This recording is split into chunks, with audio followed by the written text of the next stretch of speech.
Jadi saya kayak masuk di dimensi lain loh. Oke. Pas yang ada selendang itu saya bilang ada selendang kelebat set itu langsung blank hitam. Dak. Saya sempat berhenti pas saya ini lagi loh. Kok ini obor nih? Obor kanan kiri ini obor. Terus sampai masuk ke jalur itu kan. Itu obor semua. Dan saya dipegang. Dipapah gitu. Dipegang. Saya disuruh ke Rawadenok.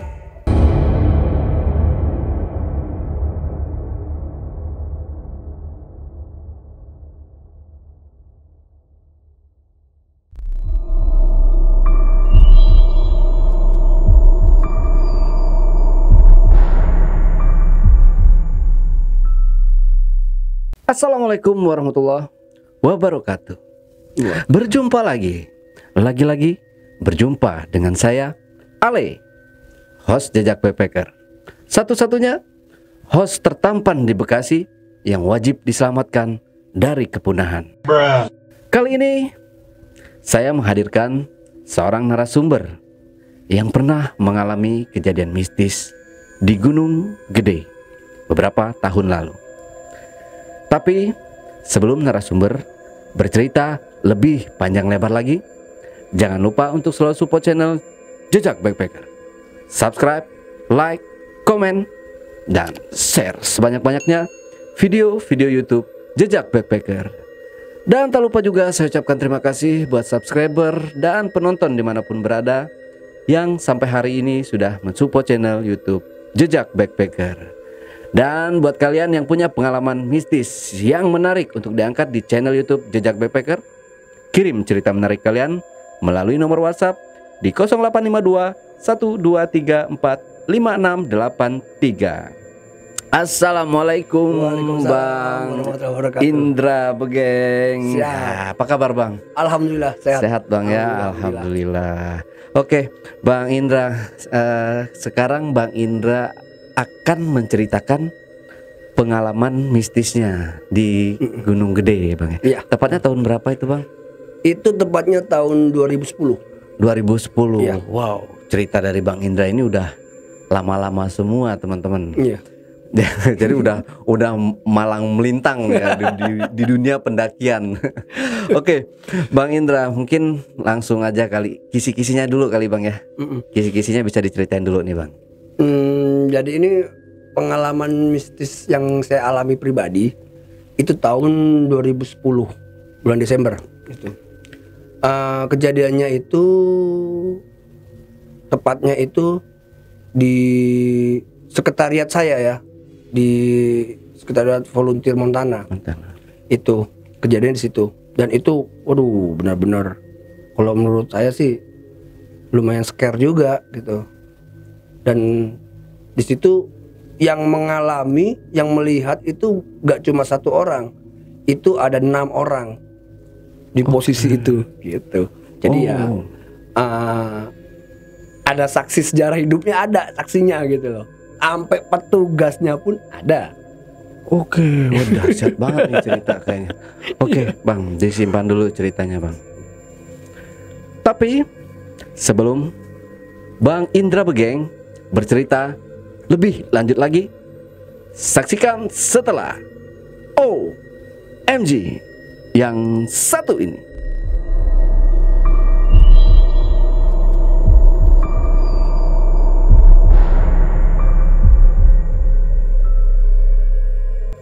Iya Bang, mungkin langsung aja kali Bang ya, buat menyingkat waktu, karena waktu sudah menunjukkan pukul 11 malam. Oke Bang Indra, silakan Bang Indra. Jadi awal ceritanya ini tahun 2010 bulan Desember, cuma itu tanggalnya saya lupa ya. Itu pas pendakian itu memang rada sepi. Pas pendakian sepi itu. Nah, sebelum kejadian itu saya kan di Cibodas itu banyak KPA di bawah tuh ya. Ya kan kelompok pecinta alam yang di bawah-bawah banyak gitu kan. Nah, saya lagi sowan nih silaturahmi bermain di sebuah KPA di Cibodas itu. Main kita kongko ngobrol-ngobrol. Terus di situ ada kayak papan borderan gitu ya, buat manjat-manjat latihan kecil-kecilan gitu deh, borderan. Saya sempat latihan di situ ya kan, main itu. Dari saya nongkrong itu dari kalau nggak salah dari jam 3 sore tuh, ngobrol-ngobrol. Pas banget di situ memang lagi ada acara mereka itu ya, istilahnya ada acara ulang tahun teman lah di situ.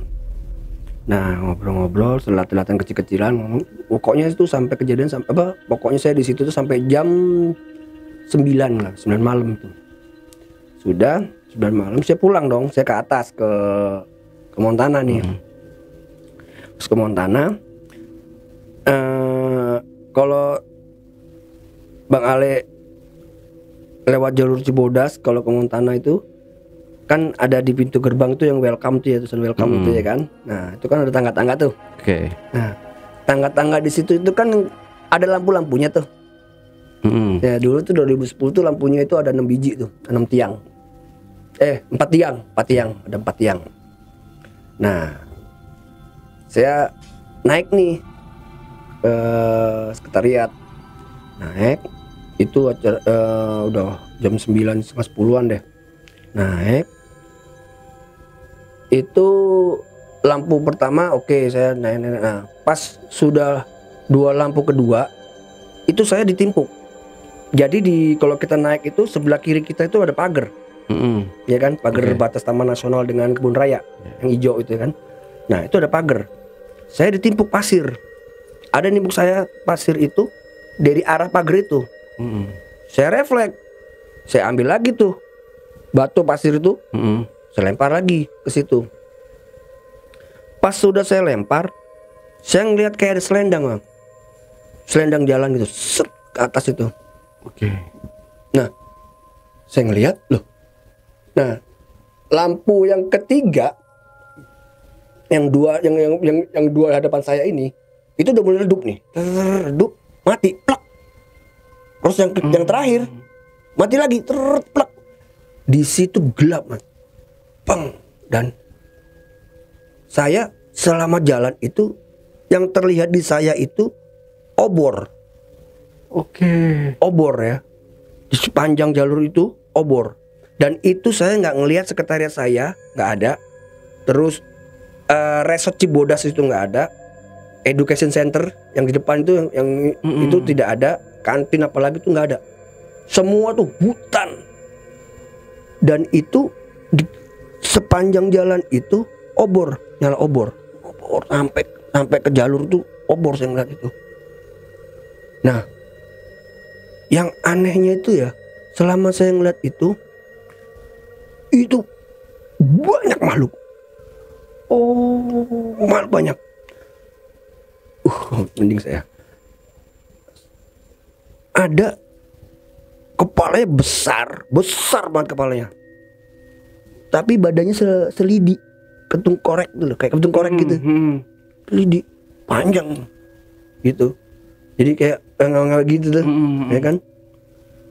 Nah, terus banyak yang pakai pakaian kerajaan.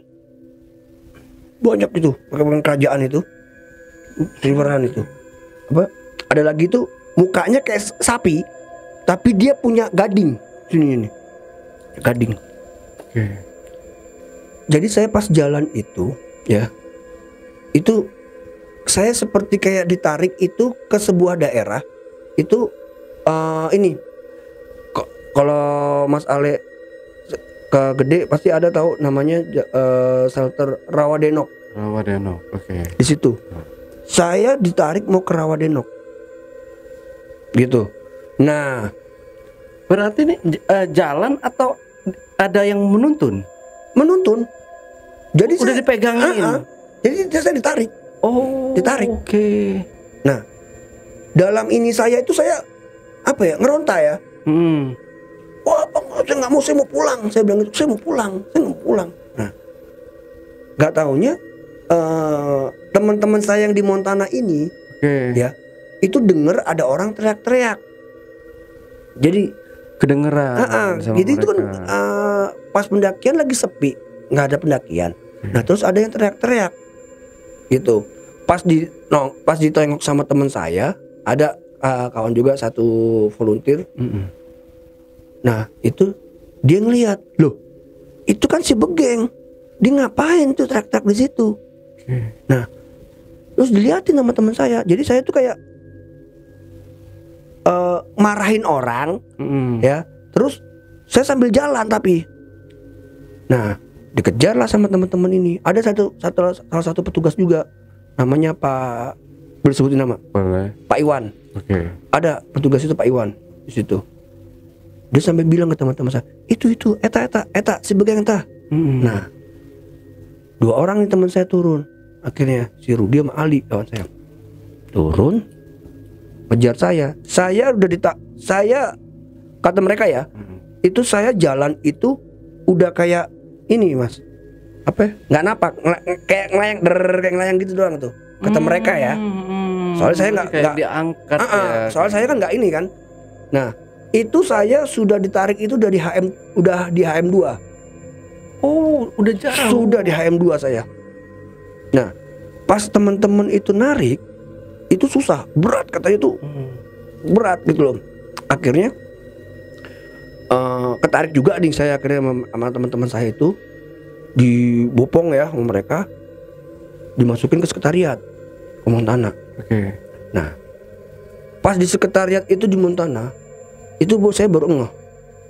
Oh, saya udah masuk Montana nih. Ya kan? Wah, itu posisinya itu Montana tuh kayak dihajar.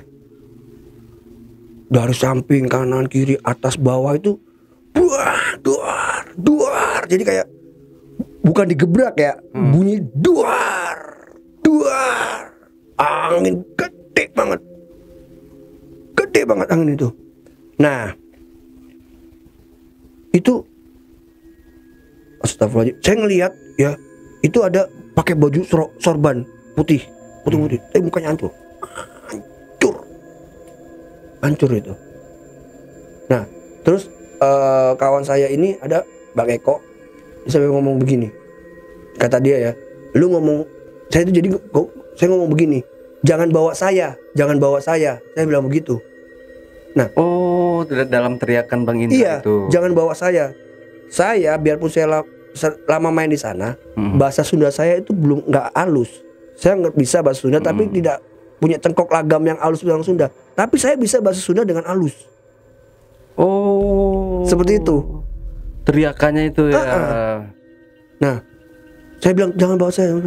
Nah, terus akhirnya di Montana jadi scare nih kan, banyak ini semua ditutup tuh, ditutup banyak brak.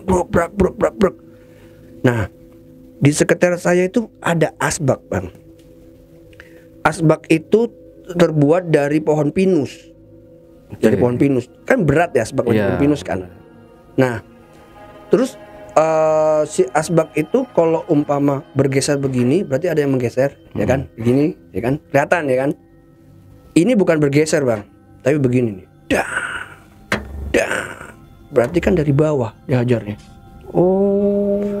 Montana itu rumah panggung bang. Iya. Jadi kerasa kalau dihajar dari bawah itu. Jadi si asbak tuh naik bang. Deng. Tapi semua ngerasain. Semua itu tahu. Ada 6 orang di sana itu. Orangnya masih hidup semua tuh teman-teman saya. Jadi kalau mama saya lagi kumpul-kumpul sama teman-teman lagi reunian lagi, pasti ngebahas itu. Hati-hati lo, ntar lo surpan lagi ya.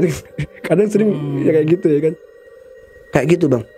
Nah terus saya nih akhirnya diikat nih sama anak-anak nih. Jadi saya ini kayak pengen keluar terus ini. Pengen keluar dari Montana terus nih. Ya kan. Diikat sama anak-anak. Diikat. Nah udah gitu, ada kawan saya ini langsung ngambil air wudhu bang. Dia mau ke kamar mandi. Nah kamar mandi dari sekitar Montana itu, ruang tamunya ke kamar mandi itu ada jeda pintu, ya kan? Ada pembatas pintu.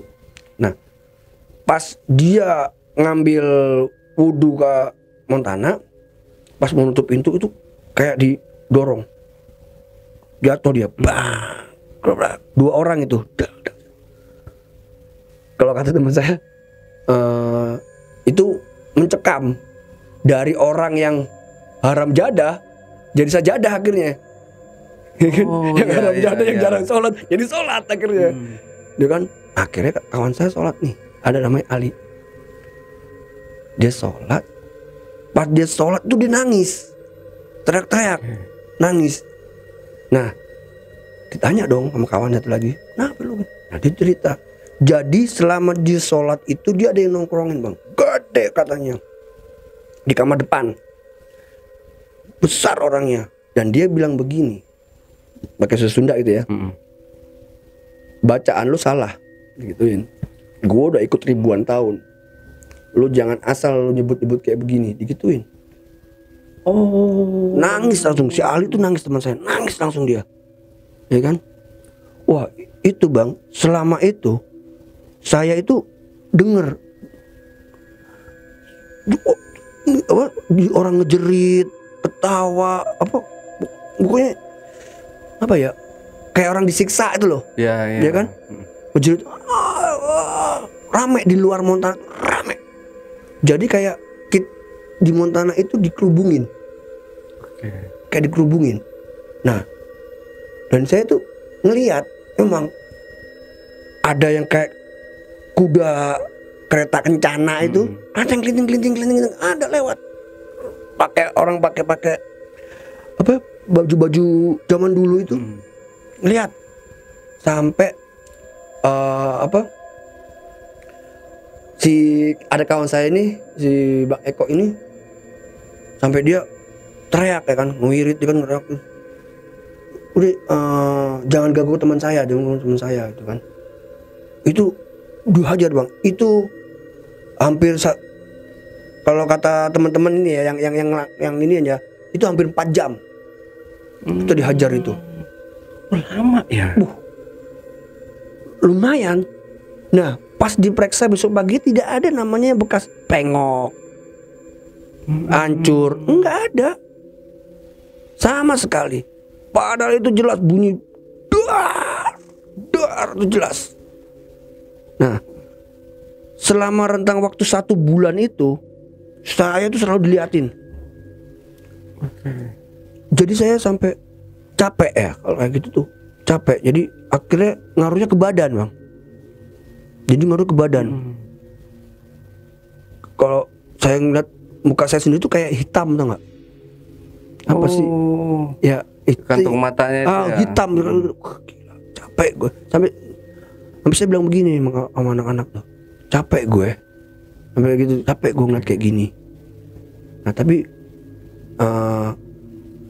dan selama 1 bulan itu teman-teman itu evakuasi terus bang.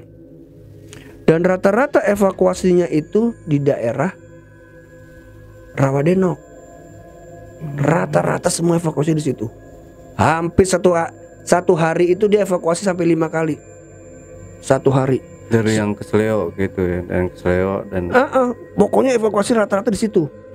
Saya tahu kapasitas teman-teman ya, banyaknya teman-teman yang ada di sekitar itu saya tahu. Makanya saya sempat saya bilang begini, gue ikut yuk evakuasi. Nah, tapi teman-teman bilang, udah jangan loh, jangan. Nah, akhirnya ada petugas namanya Pak Dede. Dia petugas senior di sana ya, manggil Kuncen. Ya. Si Kuncen ini bilang emang, gue tahu di sini habis ada kejadian. Dia bilang gitu. Jadi sebenarnya kata Kuncen ini cuma sebagai pertanda. Jadi selama 4 tahun sekali itu pasti akan ada kejadian seperti itu, kata dia.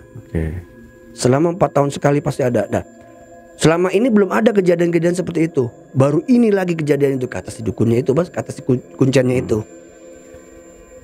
Sampai saya itu dipegang tangannya kan, dilihat. Terus dia bilang gini, apa yang udah kamu lakukan emang? Lah saya bilang, saya emang gak apa-apa pak. Saya ceritain dari saya nongkrong di bawah, osborderan, sampai saya pulang gini-gini, saya ceritain semua. Ya kan gitu. Nah, terus dia bilang gini, ini ada yang nggak bersih, dia bilang gitu doang. Apa, saya cuma nggak ngerti apa yang nggak bersih itu ya. Ini ada yang nggak bersih. Seperti itu.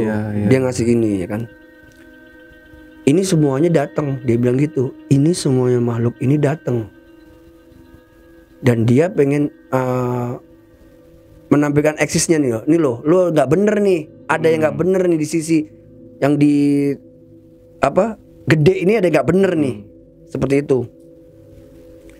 Saya bilang, aduh astagfirullahaladzim, nih apa ya kan. Saya berpikiran kayak gitu.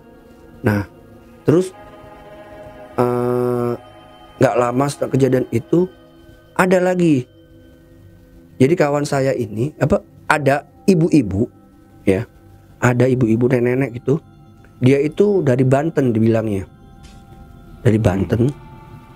Dia nyeker mas, ini nyeker di jalan. Dia lo ke sekretariat Montana itu nyeker. Nyeker. Nah itu yang nemuin kawan saya si Rudi itu, yang saya bilang tadi, yang nolong saya itu. Nah dia cuma berpesan, dia bawa padi cuma enggak seikat gitu. Padi belum ditumbuk ya, masih padi ya, pari lah masih gitu kan. Dikasih ke dia, ke si Rudi itu. Pesannya si ibu itu coba bilang pakai bahasa Sunda gitu ya, kalau di bahasa Indonesia ini tolong dibawa ke Luit Salawe Jajar. Luit Salawe Jajar itu tebingan yang ada di, kalau kita ke Alur Surya Kencana, itu sampingnya Gunung Gemuruh. Nah, memang kalau dalam sejarahnya ya, dalam legendanya itu yang itu Luit Salawe Jajar itu adalah lumbung padinya bangsa gaib. Seperti itu. Nah, terus ada lagi di sana kan gunung itu ada namanya Gunung Masigit. Nah, Gunung Masigit itu adalah gunung pesantrennya. Pangrango Masigit itu pesantrennya makhluk gaib. Seperti itu. Itu cerita dari tetua-tetua. Ya kan, seperti itu. Tiba-tiba ibu itu kasih itu, dan gak lama tuh ibu itu, namanya ibu-ibu sudah tua, tiba-tiba dengan dia lari kan udah gak mungkin. Nah Rudi bingung, loh ini ibu ini udah gak ada. Padahal baru itu padinya didarusin ke dalam. Dia mau nemuin ibu-ibu tadi sudah nggak ada. Nah pesannya ibu tuh tolong taruh di sana, ya kan? Jadi kalau dibilang ini buat menenteramkan lah, gitu loh, menenteramkan. Mungkin ibu itu ya nggak ngerti lah ya, menenteramkan. Berarti soalnya si Kuncen ini kan sempat ngomong, ini ada sesuatu nih, gitu loh. Tapi kan kalau dalam logika bisa sampai ada ibu-ibu nyeker dari Banten loh. Katanya sih jalan kaki ya. Kata si Rudi itu, ibu itu gue tanya jalan kaki. Orang nyeker ibu itu. Cuma saya posisinya lagi di dalam. Saya tahu si kawan saya ini berbicara dengan ibu-ibu itu, tahu saya. Cuma saya di dalam. Saya cuma ngomong, oh ibu ya. Ya kan, pakai baju apa sih, kemben gitu lah ya. Jarik gitu lah ya. Baju jarik gitu. Bawa padi itu doang. Nah terus selama 1 bulan itu saya banyak diliatin bang. Itu dari yang apa ya, kalau dibilang sih, kalau kita ngeliat film-film apa sih, Susana itu, itu ada bener. Itu kelihatan semua. Mirip-mirip kayak gitu semua. Makhluk itu kelihatan, yang bentuknya kayak ular, apa itu banyak. Dan tapi yang rata-rata kalau saya lihat ya, kalau yang penglihatan yang pernah saya lihat itu ya, kalau di Gunung Gede Pangrango itu kebanyakan ini apa namanya, orang kerajaan. Iya banyak. Orang-orang kerajaan. Itu yang banyak yang dialami narasumber kita sebelumnya juga. Itu banyak orang kerajaan, banyak itu. Nah singkat cerita, sudah kejadian 1 bulan itu selesai. Nah saya udah mulai enakan nih, udah nggak pernah diliatin apa-apa, udah mulai enakan itu ya kan. Udah ada satu evakuasi juga nih bang, saya ikut. Saya ikut ini evakuasi ini ya kan. Saya ikut, tapi ini evakuasinya di air terjun Ciberem. Jadi sebenarnya sih orang itu menggigil kena hipo, gitu ya kan. Tapi Akhirnya kesurupan itu orang. Kesurupan memang. Kesurupan. Nah, kita evakuasi, kita bawa. Orang itu cewek ya. Cewek nggak begitu besar orangnya. Itu orang Medan. Tapi dia bisa bahasa Sunda halus. Halus banget. Ya. Halus kepada bahasa Sundanya. Berarti benar kesurupan. Itu kalau itu benar kesurupan. Biasa kan ada yang modus orang sebenarnya kena hipo dibilangnya kesurupan, ada ya kan. Kalau ini orang kesurupan benar. Bisa bahasa Sundanya halus sekali. Kita evakuasi nih. Evakuasi digendong, nih kan. Gendong gantian saya sama kawan saya. Nah, pas giliran saya ngegendong itu, kalau abang Telaga Biru, tahu? Ya, Telaga Biru ya. Dari jembatan itu gantian saya yang bawa kan dari kan pertama kawan saya tuh dari Ciberem sampai ke Panjangan sampai jembatan. Nah, terus dari jembatan kayak itu ke saya. Itu si korban ya udah saya ikat gini, terus kita pakai sarung juga kan, pakai sarung, terus diikat uang webbing, di webbing ya kan, di webbing. Nah, terus simpulnya ini biar kencang diselipin pakai karabiner. Ya kan, dikunci pakai karabiner. Logikanya orang ini pasti nggak meleset, ya nggak? Orangnya kecil. Saya bawa, tang. Pas sampai di Telaga, ya. Oh, pas selama turun itu dia tuh gini, cuma gitu terus nangis. Itu pas banget di kuping. Kita kan jadi ngeri ya, takutnya kenapa ya kan. Nah, itu benar kejadian akhirnya. Pas sampai di Telaga, pas saya sampai di Telaga, itu cewek bisa lolos, bisa loncat, hampir masuk ke Telaga.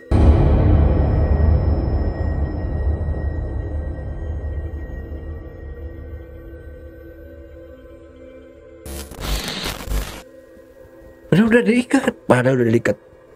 Itu yang aneh. Kita bingung.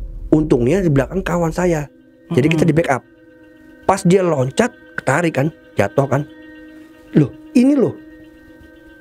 Bisa lolos gitu loh. Set. Tapi sedangkan ini simpul kita masih kenceng. Ini lolos nih cewek ini. Set. Kalau pas cewek itu lolos kan akhirnya kan simpulnya akhirnya jadi ngelondor ya, seret, ya kan? Nah, saya sampai astagfirullahaladzim. Kalau logikanya ini orang nggak akan lolos orang. Kita simpulnya itu jadi ke si cewek itu pakai kayak kita bikin simpul harness tuh nggak? Kalau kita mau pakai webbing gitu ya kan? Udah gitu dilapisin sama sarung lagi. Kalau mau meloloskan diri pasti ribet sama tali webbing dulu. Benar. Ya kan? Baru sarung yang ribetnya. Ini bisa lepas lep. Itu loncat mau masuk ke Telaga, mau lari ke Telaga dia tarik sama teman saya.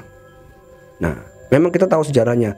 Kalau orang kesurupan masih ada di Telaga, Telaga Biru itu bakal kesurupan terus. Itu harus dibawa turun. Oh, sentralnya di situ bang. Sentral di situ. Memang kita udah wanti-wanti ya.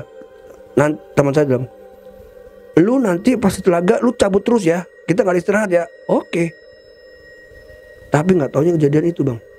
Loncat dia. Oh, baru tahu ya kalau ada yang kayak gitu harus terus ya, harus terus, jangan berhenti. Nah, akhirnya si kan udah tangkap nih ya. Dia meronta, tangkap terus tetap tuh. Akhirnya kan nggak bisa ditaliin lagi kan, meronta kan. Akhirnya dibekap sama teman saya. Kita dorong ya kan, kita dorong kan. Gimana sampai menghindarin itu dari Telaga akhirnya. Nah, nggak taunya sama itu anak minta apa? Dia itu mintanya ke Rawadenok. Oh, saya juga nggak ngerti gitu loh. Itu kok saya waktu pas kena itu kok saya memang disuruh ke Rawadenok gitu loh. Ini ada apa di Rawadenok ini kan? Iya. Nah, sama ya. Sama itu orang minta dia bawa apa? Minta ngomongnya ini Rawadenok. Wih, itu dia orang Medan bang. Dia bahasanya bahasa Sunda halus dan suara nenek-nenek.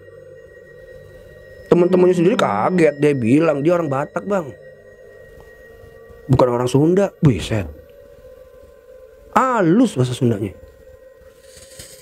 Nah itu saya makanya ya Allah, ini kok nyambung ke saya, ini kan ke ininya. Pas saya kena itu saya disuruh ke Rawadenok, terus selama 1 bulan nih teman-teman evakuasi Rawadenok mulu, ya kan. Terus ini kalau saya runtut nih ya, terus akhirnya kok ada orang ibu-ibu dari Banten bawa itu padi, disuruh bawa ke itu ke apa Luit Salewet Jajar. Terus saya pas lagi udah saya enak saya evakuasi orang lah, kok dia mintanya ke sana. Kita bawalah akhirnya itu kan korban itu ke bawah, set kita bawa ke resort dulu nih, ya kan. Di resort tuh makin menjadi bang, makin menjadi di resort itu dia, makin menjadi. Akhirnya nular. Nular. Pindah ke yang lain lagi. Nular, pindah ke lain lagi. Jadi akhirnya yang kita tangani bukan 1 akhirnya 5 orang kesurupan.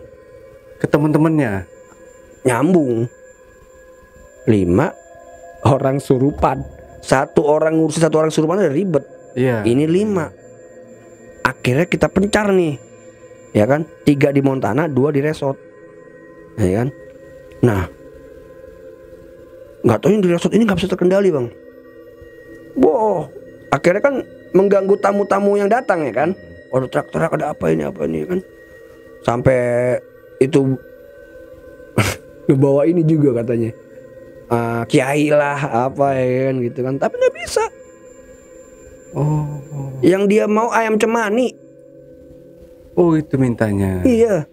Nah kawan saya bilang ini kalau di apa namanya turutin malah menjadi malah gila ini, jangan goblok kayak mulu gini jangan, kata teman saya begitu kan. Tapi ini ngeri nih bang sampai ini kan. Nah akhirnya yang 2 ini dipindahin ke Montana juga, ya kan. Memang kalau kebanyakan orang kesurupan di Montana itu kesurupan, kalau kita bawa ke Montana itu sembuh sendiri bang. Memang iya. Nah dikumpulin yang 5 nih akhirnya, ya kan. Kumpul nih, dimasukin 1 kamar depan. Ada di Montana kamar depan.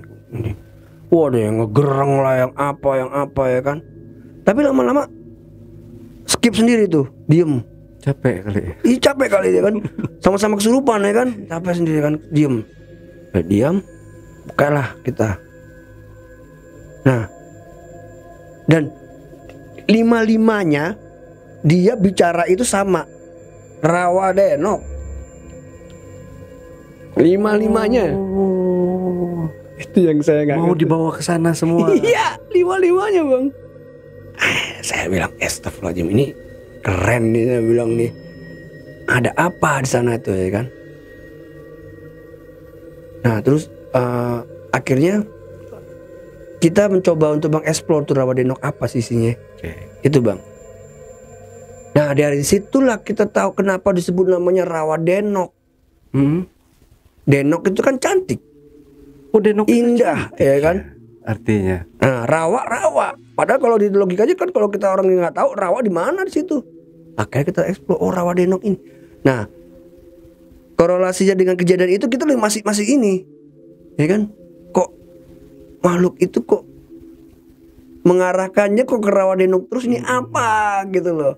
Ya mungkin itu ya kalau akhirnya ya cerita-cerita dari warga-warga setempat itu, tua yang orang-orang dulu itu adalah salah satu kerajaan katanya di situ itu. Di Rawadenok itu. Memang kalau kita lihat indah banget, cakep tempatnya. Itu kita tutup akhirnya, kita skip tempat itu. Dan Taman Nasional juga bilang itu tidak dipublikasikan. Itu tempatnya. Emang itu keren. Itu kalau dipublikasikan, hancur sih. Cakep banget. Keren, cakep. Nah itulah kalau yang saya lihat intinya sih kita harus menghormati ada istilah setempat. Sebenarnya begitu tuh ya. Kayak gimana pun, yang penting kita jangan sompral. Iya. Kalau kata orang mah jangan sompral lah, mau gimana lu belaga gini jangan lah. Itu yang bahaya di situ. Itu nyata itu saya ngeliat kejadian itu, Masya Allah, dengan makhluk yang segede-gede. Waduh, orang-orang kerajaan ada pakai sorban kayak kiai, mukanya hancur. Tapi ini kesalahan dari Bang Indra ini cuma ngelempar pasir itu aja. Pasir, nggak ada lagi. Saya dilempar pasir, saya refleks, saya lempar lagi. Itu jadi saya kayak masuk di dimensi lain loh. Oke. Pas yang ada selendang itu, saya bilang ada selendang kelebat set itu langsung blank hitam. Dak. Saya sempat berhenti. Pas saya ini lagi loh. Kok ini obor nih?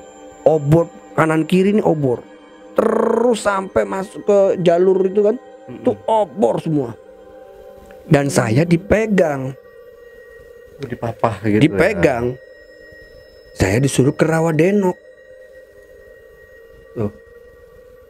Tapi saya teriak, saya nggak mau, saya mau pulang, teriak. Nah, itu kejadiannya. Sampai petugas sendiri itu, ada Pak Iwan itu, sampai dia takut ya dengan melihat saya posisi kayak begitu ya. Sampai masuk ke dalam, dia nggak berani. Ini yang berani ya teman-teman aja tuh yang mengamankan saya seperti itu. Dan pas saya tahu ceritanya dari teman-teman kayak begitu, diseranglah kanan kiri sampai asbak yang seberat itu bukan kegeser tapi keangkat. Bukan kegeser, kalau Maruk Astra pasti kegeser, yang geser ini keangkat, diar. Jadi kan dihajar dari bawah itu. Emang kerasa Bang. Bukan, jadi bunyinya tuh kayak dar. Kayak apa ya? Mungkin kayak meriam gitu enggak? Iya, bunyinya kayak duar kayak gitu loh. Bukan kayak kita ngegebrak meja prak, bukan. Duar, angin gede itu. Di situ saya macem-macem saya ngeliat itu. Kalau yang kayak si baju putih kayak gitu-gitu Mbak Kunti, itu udah lazim, udah ada, itu kelihatan itu. Wah, itu banyak itu dia. Memang banyak ya kalau itu. Tapi yang model-model yang aneh-aneh itu loh ya, yang kayak saya ngeliat ada astagfirullahaladzim. Tapi ini gabung mereka ini kayak siluman, jin gitu semua ya. Jadi kayak yang menegur si Ali ini sholat tadi. Nah itu kemungkinan jin Islam yang ribuan tahun, apa jutaan tahun lah hidup. Jadi itu kayak ini ya. Jadi mungkin kayak selang-seling gitu loh jadinya. Yang kerajaan banyak nih. Jadi yang baju-baju kerajaan ini ngepung Bang. Ngepung gitu. Ngepung dia. Saya ngeliat, aduh ya Allah, saya ngeliat nih. Sampai bunyi kuda itu bunyi kuda, kereta kencana itu kedengar. Anak itu semua mendengar. Nah, teman-teman saya yang 6 orang itu mendengar semua di situ. Kan itu ditutup ya. Kedengeran suara kuda. Kucing-kucing itu berhenti, itu kedengeran. Tapi nggak ada yang berani keluar. Nggak ada yang berani keluar dan posisi begitu. Wah, udah. Kalau kata teman saya udah krodit, udah ini. Nah, cuma saya itu pengen keluar terus Bang. Nggak tahu kalau teman saya pengen keluar terus dah. Saya sempat mau keluar tuh. Saya sempat keluar gitu ya. Nah, yang kata teman saya ini, kata Bang Eko ini, dia ngomong, jangan bawa saya. Saya cuma bilang gitu doang. Jangan bawa saya.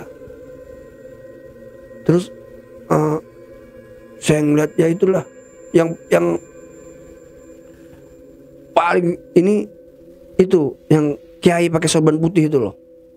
Itu waduh, apa ya? Busuk, hancur. Astagfirullahaladzim. Mata itu di sini nih. Jadi kayak meleleh gitu dah. Iya. Ya kan? Meleleh gini. Terus apa?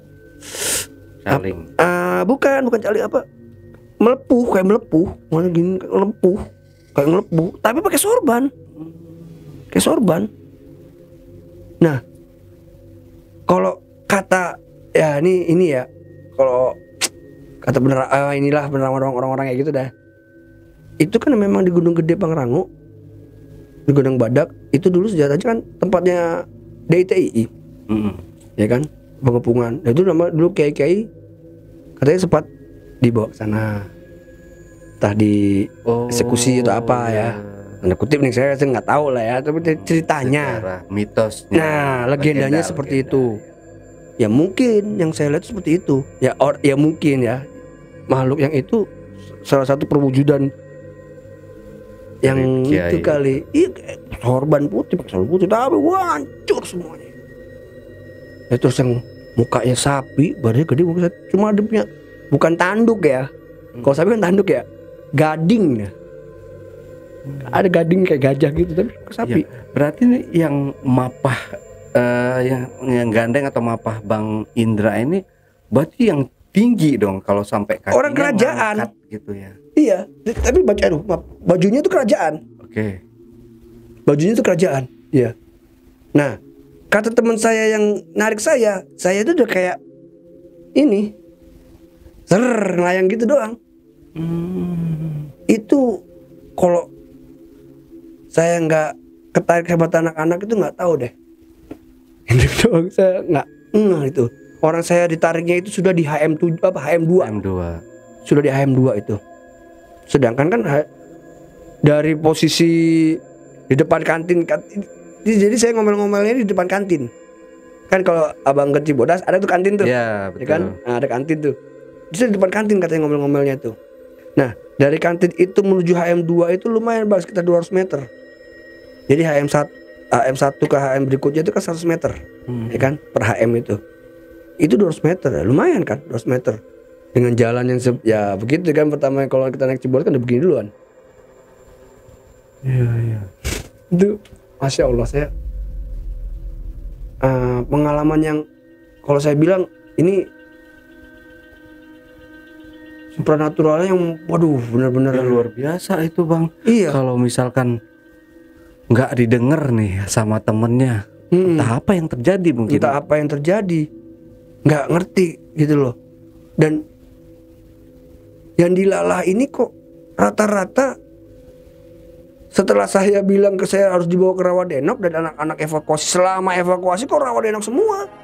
Nah itu saya nggak ngerti. Makanya saya kalau saya kadang kalau saya lagi iseng-iseng kumpul sama teman-teman lagi, itu kenapa ya dulu tuh kita di Rawadenok terus ya? Ini ada apa itu loh. Kenapa gitu. Seperti itu. Jadi setiap ada korban pasti di Rawadenok. Benar-benar ya. Pasti di Rawadenok. Iya. Nah itu makanya aneh gitu loh. Nah setelah kejadian itu kan gunung tutup tuh.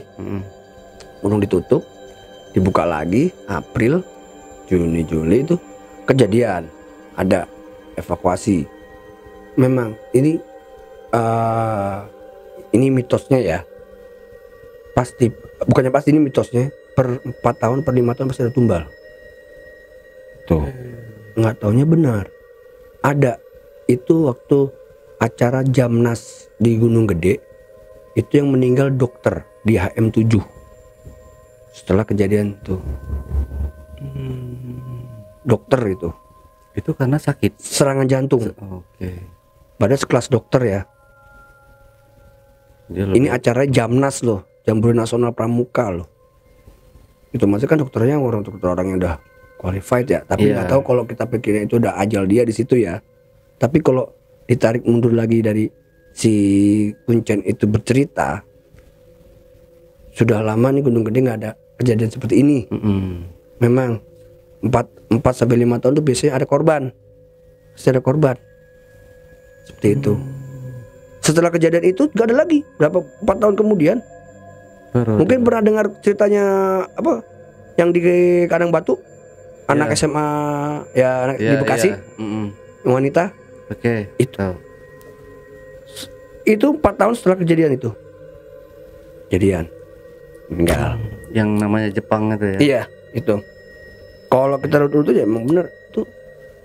Ya kita nggak bisa bicara tumbalnya ya, mungkin nggak tahu, mungkin ajalnya di situ ya kalau saya bilang kan. Tapi kalau menurut si Kuncen itu pasti ada yang minta gitu. Itu.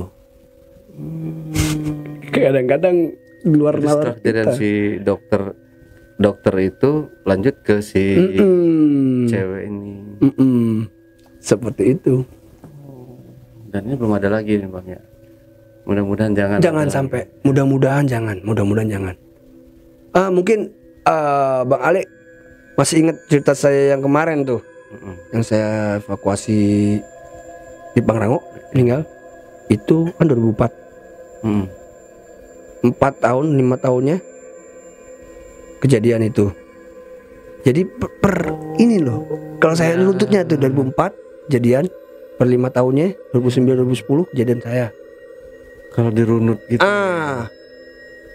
Masuk lagi dokter meninggal, masuk lagi si itu per 4 tahun. Ya kita Allahu alam ya, kita nggak ngerti gitu loh. Kalau dirunut, kalau kita runut ya, oh itu. Iya juga ya. Makanya entah ini cuma kebetulan aja atau memang ajalnya udah di pas 4 tahun. Emang gitu sudah kita, benar pas di situ. Iya, wallahu alam. Wallahu alam bener. Kalau kita pakai ilmu cocokologi ya kan. Iya. Ini kok pas gitu loh. Kok ih bener juga nih kata si Kuncen nih. Itu. Ya, ngerti deh. Ini kuncinya masih di atas, Bang. Waktu itu kita ke sana kuncinya ini lagi ini. Hah? Lagi di atas. Oh, pas lagi ke sana. Iya, Ya, kita mungkin sempat mau wawancarai si Kuncen ini juga kan. Tapi katanya dia lagi di atas udah berapa hari gitu. Cuma setahun nak mau? Setahun ya? Oh, udah setahun ya? Tuh. Iya, cuma bawa perlengkapan ini doang, kayak apa namanya? Iya, nggak komplit tapi hidup ya. Hidup lah itulah. Biasanya emang kalau saya tahu seluruh gunung di Indonesia pasti ada juru kuncinya. Ya orang yang dipercaya di situ ya. Iya. Gitu. Nah, tapi bukannya pas kita mau pulang dia turun ya? Oh. Iya. Jadi kan kita nginep tuh di Montana, di gudang kosong apa itu bekas lab apa gitu. Oh di labs, iya betul. Bekas lab kan itu. Kita tidur di situ, depan pohon beringin gede banget. Iya betul. Karena di Montana itu lagi banyak tamu ya. Gitu, jadi nggak muat. Ya kita tidur di situ. Nah, paginya pagi apa siang gitu, kita mau pulang, kuncinya datang. Jadi udah nggak sempet ngobrol, wawancara. Tadi mau wawancara juga. Iya. Emang hebat ya Kuncen. Wah gitu itu ya. dia sudah. Nggak cuma Mbah Marijan. Nggak cuma Mbah Marijan ya. Iya ada di itu. Jawa Barat juga ada Kuncennya juga. Iya emang.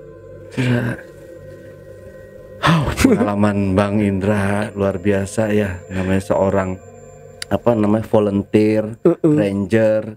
Ya pasti di sisi sosialnya yang menolong atau menurunkan pendaki-pendaki atau korban-korban yang kecelakaan, entah kena hipo, sleo dan meninggal.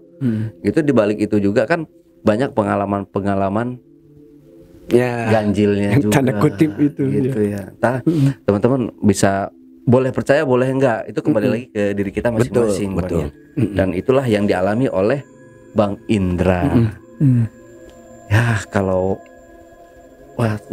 kita nggak bakal ketemu nih Bang saat ini kalau misalkan Bang Indra waktu itu nggak ditolong sama teman-temannya. Iya betul, benar sekali. Iya, teman-teman saya juga ngomong begitu. Lu kalau nggak lu teriak-teriak kita nggak tahu loh. Dia bilang gitu. Lu udah mungkin udah nggak ada.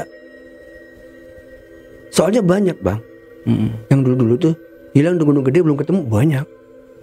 Oh banyak. Dulu itu banyak. Yang belum ketemu di Gunung Gede itu banyak. Oh. Itu.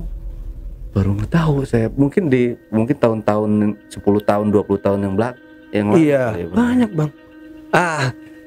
Ini saya punya cerita lagi. Jadi pas lagi saya nganter tamu dari Prancis. Ya. Itu lagi penelitian. Itu sama orang Prancis itu menemukan udah kerangka. Ya mungkin salah satunya nggak ketemu selama itu, akhirnya ketemu udah kerangka.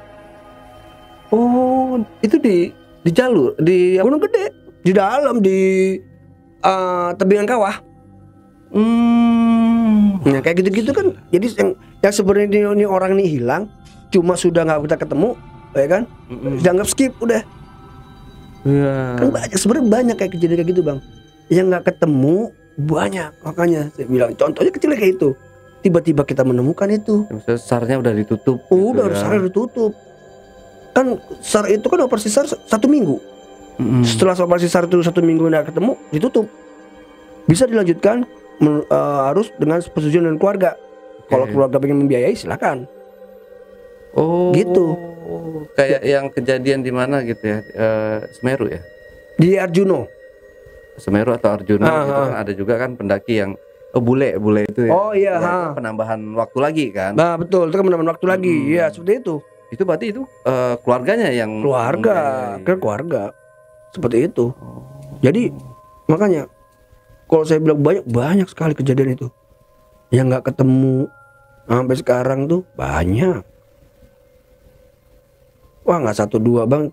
Kalau teman-teman frontier yang lain ya, yang nemuin tiba-tiba ujuk-ujuk udah nemuin tengkorak banyak. Cuma ya memang di skip ya, ditutup ya. Kita nggak mau itu menjadi suatu diekspos berita yang ini ya. Ditemukan di sini, ditemukan sini. Pokoknya ada di Gedung Gede gitu ya. Tapi jalur di mana kan nggak tahu ya kan. Gitu. Seperti itu banyak. Yang saya salut juga nih ya buat volunteer atau ranger gitu ya.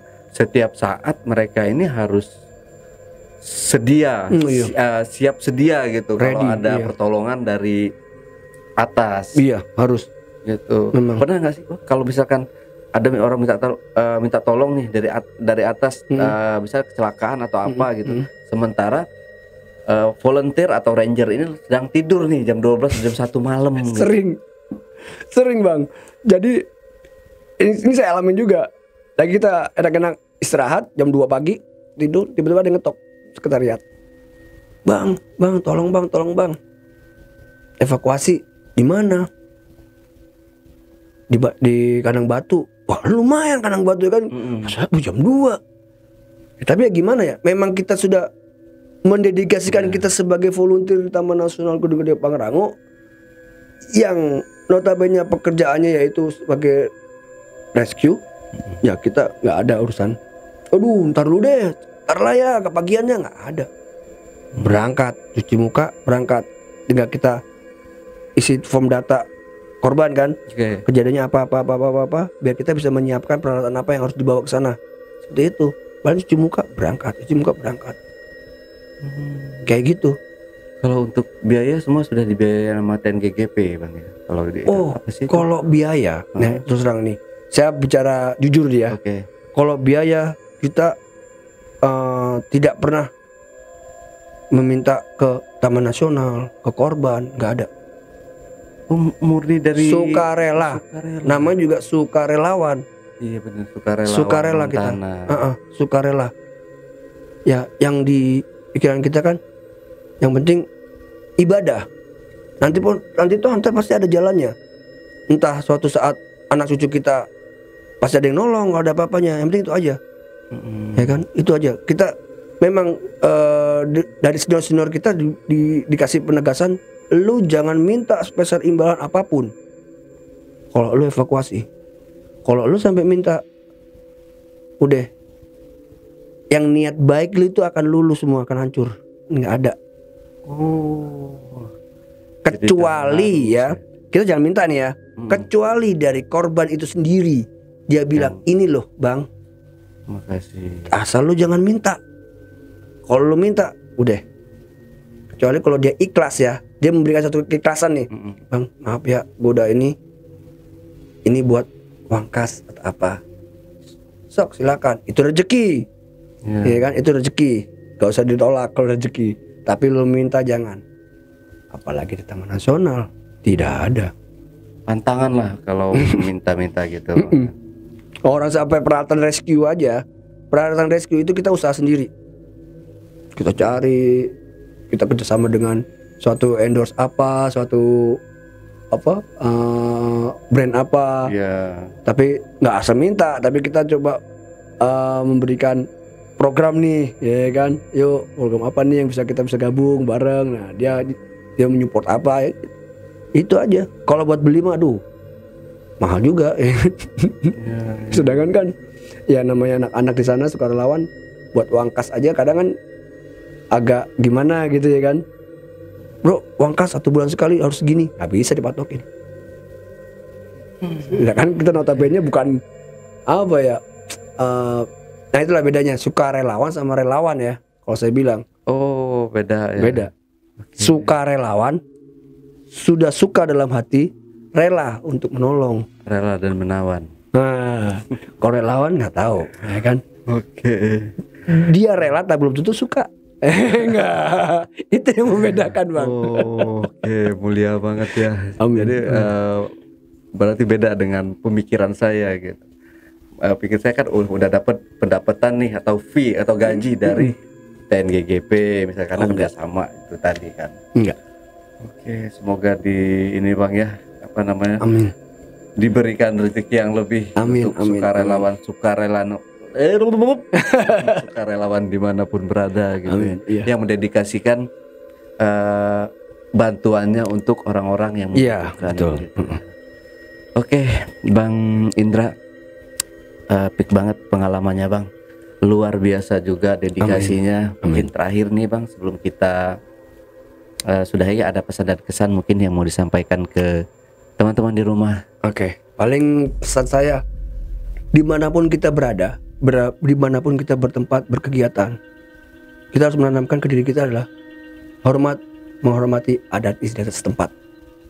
Kalau sudah kita menghormati adat setempat, minimal kita akan aman lah. Kita akan bisa membawa diri kita kemanapun, mau ke jalur apapun. Kalau kita sudah menghormati adat istiadat setempat, insya Allah aman. Seperti itu. Iya, seperti kata pepatah nih, saya ulang lagi. Di mana bumi dipijak, di situ langit dijunjung. Mantap. Oke Bang, terima kasih. Ya. Nah, JPker, itulah tadi obrolan misteri jejak backpacker bersama narasumber kita, Bang Indra Begeng. Jangan lupa untuk selalu support channel Jejak Backpacker, subscribe, like, comment, dan share sebanyak-banyaknya video-video YouTube Jejak Backpacker. Tak lupa juga saya ucapkan terima kasih buat teman-teman yang sudah subscribe YouTube Jejak Backpacker sampai hari ini. Wassalamualaikum warahmatullahi wabarakatuh. Waalaikumsalam. Bang, terima kasih buat waktunya. Kita minum dulu Bang. Siap. Cheers. Terima kasih. Kosong. Sampai jumpa.